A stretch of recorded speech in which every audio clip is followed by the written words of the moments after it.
man la Moustapha Ndong nekk coordonnateur départemental takku wàllu Sénégal tey nag dañu am tey yéene wax ak Sénégal ñëpp wax ak département de Koungheul wax ak région de Kaffrine tey li ñu fi dajale ñaari fan yi nga xamante ne nii dañ koo génn am na coow loo xamante ne nii am na fi lu ne nag ñu ngi ko ciy wax waaye ñun mbir mi bi mu xewee ak léegi ñu ngi ci ànd ak dal bi nag dañ ci jiital ñi ñu àndal parce que li fi xew ñun ñu dund ko ñun waa doomu Koungheul ñun ñoo ko xam te ñun ñoo ko dund loolu nag bi mu amee li njëkk a def mooy wax ak suñuy nit dalal leen ba ñu mën a taxaw nag jàkkaarloo ak sénégalais yi tey wax ak ñoom wax li nga xamante ne moom moo fi xew parce que dégg nañ nag ñu koy commenter nu ne di ko waxee nu ne ñun nag lépp luñ fi yëkkati am nañ gàccewu li ñuy yëkkati fii suba ñu am dara loo xamante ne dana wuute ak suñuy kàddu lépp nag luñ fi sañ a wax rek dafay nekk loo xamante ne lu ñu am ay preuve la ay preuve yoo xamante ne ay preuve yu palpable la ba loolu moom moo tax nag tey ñu daje fii pour wax ak sénégalais yi tax parce que mbir mi yegg na foo xam ne mbiru sénégalais yi la il faut ñu waxal sénégalais yi li xew parce que ñaari fan yëpp ñu ngi ñànk Koungheul di wax ne ñun dañu def suñu programme bi ñu ko defee def nañ ko lu jiitu premier ministre di fi ñëw programme boobu mooy lan ñun dañu préparé woon ne jour bi nga xam ne dañuy tàmbali campagne mercredi la ñuy tàmbali à 17h lañ defoon suñu programme preuve yaa ngi nii 17h lañ jàppoon ba 21h bi ñu defee loolu ñu xam ne ñu yëg ci ay information ne ki nga xamante ne nii tey moom moo jiite liste Pastef muy le premier ministre Ousmane Sonko dafay ñëw fii ci Koungheul bi ñu ko yëgee ñun à partir de 16h fii la ñu daje ci suñu permanence bi suñu nit ñi ñu commencé di dajale fii suñuy nit à partir de 16h lañ commencé di dajale suñuy nit ñi bu ñu fi dajee ñu yëg ne premier ministre mu ngi fi ñu xamante ne convoi premier ministre dafa am doole ñu wax suñuy nit ñu taxaw fii li xew nag lañ bëgg a wax te li xew dañ ci am ay preuve dafa am koo xam ne chargé des missions la à la présidence ñu koy wax monsieur Laye les vidéos sont là les images sont là monsieur Laye boobu moom moo ñëw fekk ñu fii bi ñu fi fekkee ñëw parce que seen tête de liste dafa am lu mu leen wax daf leen wax ne yéen Koungheul mosuma fi gagné maa ngi leen di xaar nag ngeen def remontada moom monsieur Laye moomu nag bi Ousmane Sonko di wër moom moo ñëw jiitu parce que gis nañu suñu permanence bi dafa nekk ci kaw tali bi bu mu ñëwee gis suñu foule bi ak pancarte yi bëggut seen tête de liste jaar fi gis loolu mu ñëw dugg ci suñu biir foule di attaqué booy yi bi mu leen di attaqué kaaw mii moom moo nekkoon ki nga xamante ne moom moo doon calmer booy yi yooyu yëpp am nañ ci ay preuve vidéo yaa ngi fii moom ci boppam moom moo doon calmer booy pour ñu bañ a dal ci koom parce que mbooloo xajut ci kenn te vidéo yi ñu ngi nii. Il a même appelé la police. bi loolu amee moom ci la rocceeku dem bi mu demee nag ci la ànd ak seen nervi yi bi ñu ñëwee les images sont là ñu génn seeni jaas di attaqué nit ñi di fetal sax génn na fi te gis ngeen oto bi ñu yàq gis ngeen CD musique bi ñu jël lépp buñ ko jëlee fii ci permanence bi lañ ko lépp ci buntu permanence bi lañ ko jëlee waaw léegi nag lan moo war a xew Sénégal ba njiitu Pastef bu waree ñëw Koungheul ñun ñu nekk doomu département bi ñun ñu am suñu programme jiitu leen parce que ñoom seen coordinateur départemental moom dafa taxaw vidéo boobu ñu ngi ko amee mu ne ñoom amuñu fi woon programme bi biñ koy yëgat mi di jot na kon kay ñoom ñun ñoo leen jiitu kon ñun nañ lañ leen tooñee kon ñun nan lañ leen provoqué te suñ leen doon provoqué dañ doon convois yi dañ doon daje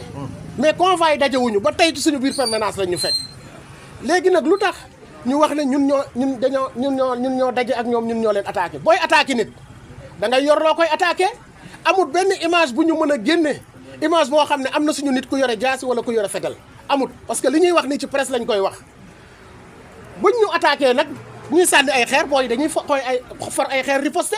parce que loolu aussi moom mooy dëgg kenn du toog ngay xool ñu di la faat wala ñu di la rey loolu moom am na fi parce que biñ ñu attaqué bu ñu attaqué dañu attaqué ay góor kon nag aussi dañuy riposté moo tax riposte boobu am la preuve en est que moto yi ñuy wax moto yi fii lañ fekk moto yi jël moto yi yëpp daggate ko dóor ko ay jaasi dagg lépp loolu yëpp nit ñi teg nañ seen i bët ñu am ci ay vidéo am ci ay image yu leer ñun nag ñu ngi bëgg a jaaxle parce que ñun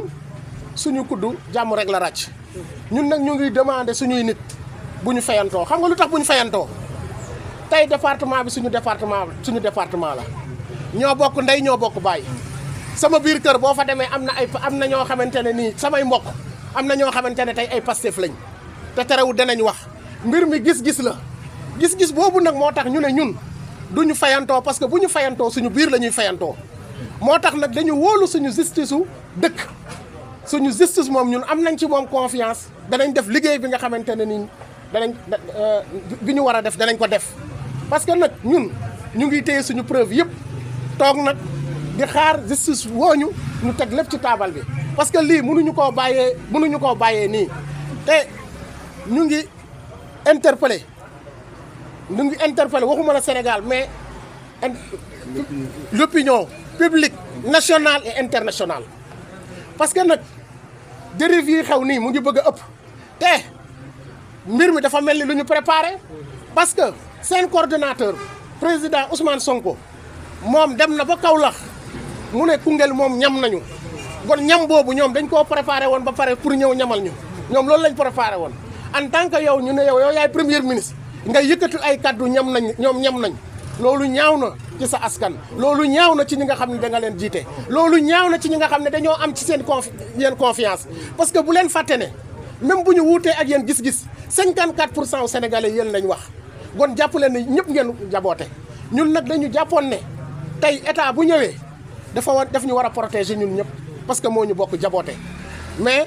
doole état ku nekk xam na ne xejul ci kenn te li fi xew fii Koungheul ñaaw na te la preuve en est que incha allah ci kattanu yàlla danañ xam ne liñ def doomu Koungheul yi naqari na leen métti na leen am na ay militants yoo xamante ne amoon nañ leen fi danañ leen ñàkk parce que liñ def ñëpp seede nañ ne dañ ñoo tooñ en tout cas lii moo nekkoon kaddu yoo xamante ne nii vraiment ñu ngi ko ci sànni. da ngeen di porter plainte wala na ngeen def ko. waaw déjà moom honorable tête de liste Fanta Sall porté na plainte ñun porté nañ plainte ba pare te yaram dafa war a daw jigéen boo xamante ne jigéen bu engagé la mën nañ wax ne Sénégal moom rek moom mooy tête de liste tey département taxaw di mu nekk koo xamante ne ku yaru la liggéeykat la département de Koungheul def na fi lu nit ñi teg seen bët tey mérité wut ñuy ñëw di fekk ko ci permanence am di ko attaqué njabootam loolu ñun ñu ngi koy ñaawlu tey ñu ngi koy ñaawlu ëllëg jërë ngeen jëf. digalu suñu investi yi muy tête de liste xam naa duñu guddal dañuy résumer rek associé wu ci salutation yi nga xam ne le coordonnateur départemental def na ko présenté wu en tant que coordonnateur communal. li tax nag ñuy wax c'est parce que dañu nekk témoin oculaire ba pare nekk le coordonnateur communal des élections li xew yëpp xewee suñu kanam mënoon nañ ci bañ a sànni kàddu ndax ñi wax mat nañ sëkk mais dafa am ñeenti points yoo xam ne ñoom dañ ko wax ba pare wax ko Sénégal wax ko àdduna yëpp dégg ko te mu nekk loo xam ne dafa amul bi si jiitu mooy ci planification bi ñun si suñu planification précisément dañu planifié woon def caravane à 17h 21h loolu ñoom ñëpp xam nañ ko te discuter nañ si ak ñi ci war a discuter ñëpp ba valider ko ñoom weddi nañ wax nañ ne am comme ni ko coordonnateur waxee amuñu woon l'information ba midi lañ doog a xam ne seen caravane bi dina fi yegsi donc boobu moom dàq nañ ko beneen bi mooy dañu wax dañu attaqué seen cortège mosuñu attaqué cortège ku yorul fetal yoroo paaka yoroo puso yoroo xeer nga yore ay morceaux yu weex jigéen ñi yore morceau yu weex te ay jigéen ñoo taxaw si kaw tali bi jigéen mënul attaquer ay góor les images sont là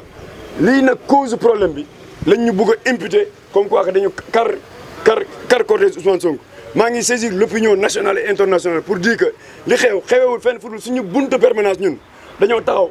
kenn bougé wul foofu lañ ñu fekk ñun te ki ñu fa njëkk a fekk coordinateur wax na ko mooy ki nga xam ne moom lañ njëkk a ñamal c'est un frère moom lañ njëkk a nommé gisuma arrêté gisuma décret mais nee nañ dañ ko nommé chargé de mission moo njëkk a ñëw les images sont là dinañ leen ko jox yéen ñëpp ngeen am ko si biir suñu fuul kenn yegg seegut te moom ci fam demoon dafa ne ñoom seen oto lañ jël ñu kar ko dóor ko moo tax ñoom ñu commencé xeex te moo fi njëkk ñëw am nañu preuve yooyu loolu mooy beneen bi mooy li si xew bi mu retourné moom bi mu répudié woo comme ni ko coordonnateur waxee la ñu gis jaas yi ñëw man maa fekkee loolu parce que tout simplement bougé wu ma dama taxaw sur place xëy na bu fekkoon ray lañ jóg dañ may rey parce que man bougé wu ma li ñu njëkk a def mooy dàq ñi taxawoon bi xale yi demee mag ñi nga xam ne dañoo yéex ñii dañ leen tàpp ay jaas yi ñii ñu cor leen loolu dafa am ay image am na ñoo xam ne dañ leen gaañ si loxo am ñii ñu gaañ leen si tànk ñii ñu gaañ leen si dox ñii ñu gaañ leen si bopp ak jaas yi heureusement que amul perte de vie humaine bi ñooñu dawee nag ñëpp daw bàyyi fi matériel bi su la ñu profité si matériel bi bënn pneu yi toj pare-brise oto bi nga xam ne moom moo taxawoon yeneen ñi doon dem ñu sànni leen am na yeneen oto yoo xam ne pare-brise seen verre yi toj na parallèlement mais oto bi ñu saccagé mooy pick-up bi tegoon Sena Musique bi sàcc table de mixage u jàmbur bi téléphone yi nga xam ne nit ñi bàyyi woon nañ ko si oto yi daw bàyyi ko fi ñu récupérer téléphone yi loolu mënuñ ko tuddee lu dul vandalisme te gis nañ image yi loolu yëpp am na image nit ñi gis nañ ko ñu yore jaasi yore fetal dàqe nit ñi te si suñu buntu permanence lañ ko defee ñu préciser loolu bi loolu passé ñoom ñu dem bi ñu demee à notre très grande surprise suñu nit ñi dem ci hôpital ba di faju ji ñu fekk leen fa ak ay yet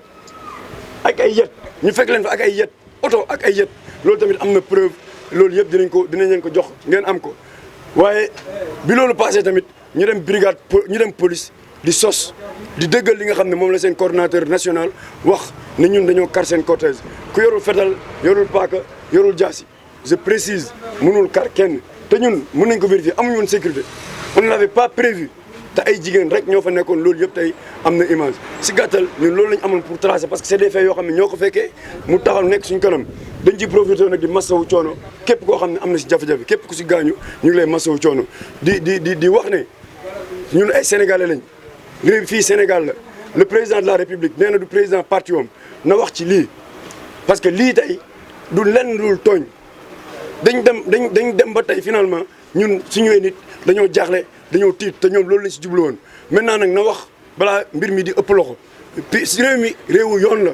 nañ teg mbir mi si yoon mu wan ñëpp ne mbir mi mbiru yoon la waaye xooxatal bi ak intimidation bi du dem loolu mënul dem wasalaam maa ngi leen di jégalu. ak tiitaange parce que nag ñun état moo ñu war a protéger parce que état daf fi nekk pour sénégalais yëpp liñ ciy tiital mooy que lii bi muy am barki démb que premier ministre Ousmane Sonko ci convoi am la amee mu fekkee ko ñu jàpp di rey suñu njaboot te tooñ ñu teg si mu war a wàcc masawuñu xool ndax am na gaañu yu metti mais dem ba Kaolack naan waa Koungheul ñam nañ te ñam boobu ñun ñooñu tooñ te mun nañu waat ne tooñuñu parce que foog naa ne ku nar a kaar cortège di nga yor jaasi wala nga yor arme pusa sax yoruñu ko mais nag am nañ droit ci campagne lañ nekk mobiliser suñuy nit te ñëwam boobu balaa ñu koo yéeg ñun fekk na ñu jàpp suñu caravane ba pare mais bëgg jàmm tax na ñu téye suñu nit yi si buntu permanence bi te nañu may cortège bi ba mu jàll mais am na lu mu fi wax na ko ay nitam mënuñu ko muñ te xam nañ ne fii nit yu bari ñu ngi fi woon ñi ne nañu tasaale ful bi fi nekk ka balaa cortège bi di ñëw kenn ci ñoom muy Moussa Laye jaar fi gis ful bi di tapas xale yi di xeex ak ñoom mu xam ne benn nit mënul xeex ak mbooloo parce que nit bu la tooñul nga fekk ko di ko attaqué dina défendre boppam ci la dem indi benn oto boo xam ne ay nervi la def ñu yor ay jaasi yor ay fetal ñëw di dóor nit ñi di daaneel jigéen ñi di jël jaasi aussi di ko dóor ñi nga xamante ni nekkoon nañ fi di toj bagage yi di toj oto yi ak moto yi nga xamante ni am na sax yoo xam ne yóbbu nañ ko ci kon loolu moo nekk tiitaange ci ñun kay ma jàpp ne élection wax dëgg yàlla war nañ ko mën a def si jàmm ku ci nekk far fi nga far ku nekk défendre li nga gëm mais pas violence pas rayaate pas jamaate jaasi kon ñun bu fekkee wax dëgg yàlla premier ministre teewee na loolu waxul ci dara masawul kenn mais mel ni ku koy ndamoo wax dëgg yàlla dinañ dem fu yoon nekkee benn wóolu nañ suñu justice te gëm nañ dina def liggéeyam parce que nag Sénégal benn bopp la kenn mënu ko xar ñaar mais ñun wax dëgg yàlla tooñuñ leen ñooñu fekk suñu permanence attaqué ñu dóor ñu yàq suñuy bagage damate ku préparé car cortège doo téye say nit ka ne nañu bàyyi téye nit ñi ba cortège bi dem ñu door a génn def suñu liggéey kon bëgg jàmm moom moo taxoon ñu def loolu waaye jàmm jooju boo ko bëggee day fekk ñoom aussi ñi bëgg histoire bi yemul foofu ñi dem di masawu ñi nekk hôpital parce que loolu lañ daloon fan yëpp ci lañ nekk parce que am na ñoo xamante ni gaañ na ne gaañu bu metti ñi defaat oto mooy ñu nekk fii nekk doomu Koungheul loolu laa gën a ñaawlu parce que Koungheul ñun ñoo ko bokk ñoo ko war a defar que ñooñu jël oto def ci ay yet ak ay xeer dem kar ñi nekk hôpital di leen gaañ te ma jàpp ne loolu wax dëgg yàlla nekk na acte boo xamante ni kenn mënu ko rafetlu voilà. kon nag dineen porter plainte Ousmane Sonko mi nga xamante ni moom mooy premier ministre te teewee lii te nga xamante ni lii yëpp moom moo ko waral dineen porter plainte wax dëgg yàlla te wóolu nañu aussi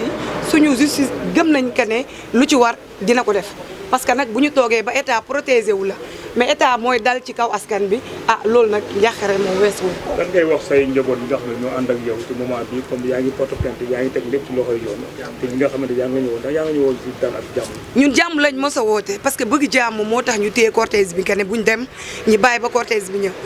jàmm lañ mos di woote te moom la ñuy continuer di woote mbir mi bu soobee yàlla du xeex ak xuloo comme li mu wax ni tamit que mosu leen gagné fii élection te dinañ leen ko wan parce que li ñu def ay doomu Koungheul la ñu tooñ kon jàpp naa ne bu ñu fi amoon benn nañu jàpp ne benn boobu rëcc na leen parce que ñañu gaañ ay doomu Koungheul lañ te ñoo leen waroon protéger alal yi ñu yóbbu ak alalu doomu Koungheul lañ ñuy daan seen doole kon ñun lu ñu leen di wax que bu ñu xeex bu ñu xuloo le 17 incha allah dinañ leen wan lan lañ leen mënee te du ànd ak xeex. li ñu yàqal mën nga ñu ko wax xayma lu toll ak ñaata bon mënuñu ko xam mais en tout cas incha allah lépp yoon ñi ko war a xam dinañ ko xam. Merci beaucoup. Je m'appelle Cheikh Ndam Ndiaye, responsable de la communication de la coalition Takku Wallu Sénégal dans le département de Koungheul. Alors, je voudrais d'abord commencer par exprimer une situation de regret total pour tout ce qui s'est passé ici dans le département de Koungheul et plus précisément dans la commune, au niveau de la permanence de la coalition Takku Wallu Sénégal. C'est une situation de regret parce que nous savons, nous tous, que la coalition Takku Wallu Sénégal, avec des responsables intègres, des militants et les militantes intègres, qui se soucient du développement du département de Koungheul, qui étaient là conformément aux élections législatives en élaborant un programme de campagne électorale. Mais nous avons une surprise parce que nous avons un programme qui a été bien ficelé, qui est là. Et nous avons bien planifié nos activités de campagne. Et ce jour-là, ça a coïncidé avec la caravane de la coalition Takku Wallu Sénégal, qui devait démarrer au niveau de cette permanence. Alors nous avons réuni nos militants et nos militantes, nos sympathisants, pour démarrer la caravane de la coalition. Alors nos leaders ont entendu que la tête de liste de la coalition PASTEF, en l'occurrence M. Ousmane Sonko, sa caravane est entrée dans la ville. Nos leaders nous ont demandé d'attendre que cette caravane-là sorte de cette ville pour qu'on puisse démarrer la mienne. Mais malheureusement, on a demandé à nos militants de rester sur place. Les militants ont respecté ce que les leaders ont dit. Ils ont resté au niveau de la permanence, les femmes, les jeunes, les adultes, tout le monde. Nous n'avons pas démarré notre caravane. Alors nous en avions les droits les plus absolus, parce que nous avons un programme bien ficelé. Mais malheureusement,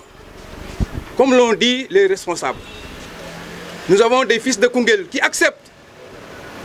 d'attaquer leurs propres voisins, d'attaquer leurs propres frères, d'attaquer leurs propres sœurs, en l'occurrence comme l'ont dit Moussé Mousselay. Il est venu ici retrouver une mobilisation forte, parce que c'était une démonstration de force. Les militants étaient là, tous étaient prêts à montrer ici que la coalition Takku Wallu Sénégal est la meilleure coalition dans le département. Il est venu attaquer nos militants. Malheureusement pour lui,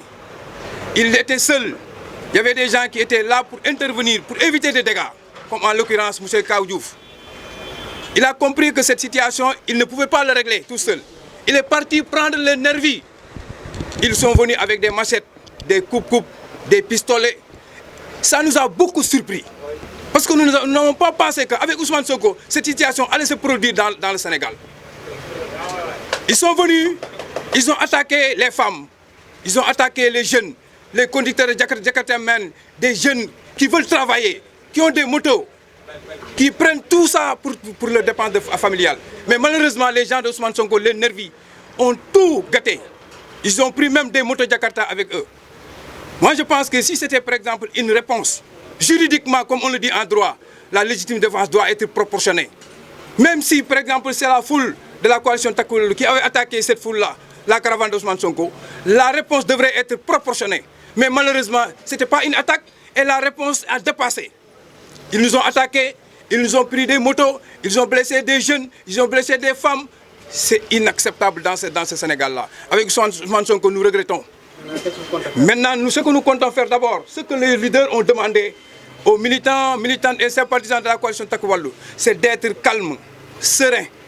travailler, aller voir les militants. Parce que les élections présidentielles, nous avons remporté le département. Nous voulons encore la confirmation de cette victoire-là. C'est ce que nous comptons faire dans un premier temps. Et dans un deuxième temps, les leaders l'ont fait. Ils ont porté plainte. Les images sont là, les vidéos sont là.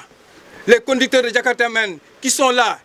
si vous les demandez, ils vont vous dire ce qui s'est passé ici au niveau de la permanence. Même les commerçants qui sont là ont vu la situation qui s'est produite au niveau de la permanence. Nous n'avons pas attaqué, nous n'avons pas arrêté la caravane d'Ousmane Sonko.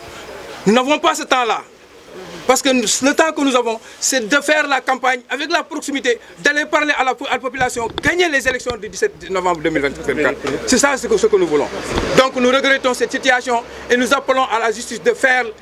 la lumière sur cette situation. Parce que Koungheul nous appartient, nous tous. Nous sommes tous de Koungheul, nous nous connaissons. Nous allons continuer maintenant notre campagne dans la discipline et dans la non-violence. Donc nous appelons à la justice de nous protéger parce que nous sommes des enfants et des fils du Sénégal et du Bambouk. Voilà la situation qui se produit au niveau de la...